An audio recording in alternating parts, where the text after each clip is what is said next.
Maybe Fantoy and Galveston had been involved in the treachery, for one can trust no one during a global war. They had been destroyed. I lived.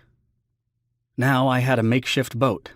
I was too numb at first to paddle, but a light breeze caught the canopy and bore me along, slowly increasing the distance between me and the carnage. Which was as well. 2 sharks began to circle the area.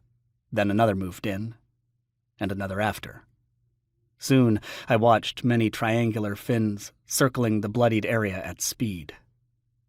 There was little doubt as to what had occurred. The dolphin had been naval-trained. It must have been on a suicide mission, loaded with an explosive charge, maybe a nuclear one, and programmed for some particular target. Enemy defenses had hit and wounded it.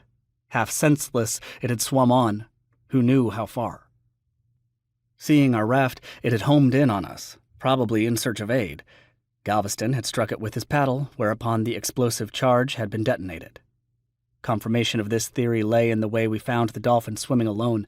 An ordinary dolphin, when wounded, secures help from its own kind, who will escort it hundreds of miles if need be to a safe spot where it can recuperate.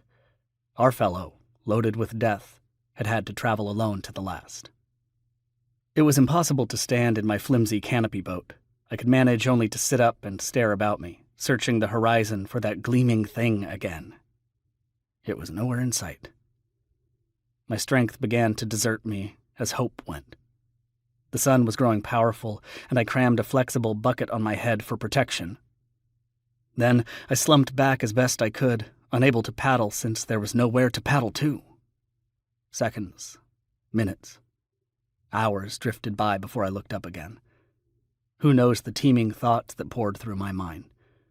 When I finally broke from my reverie and peered about me, an island was in sight.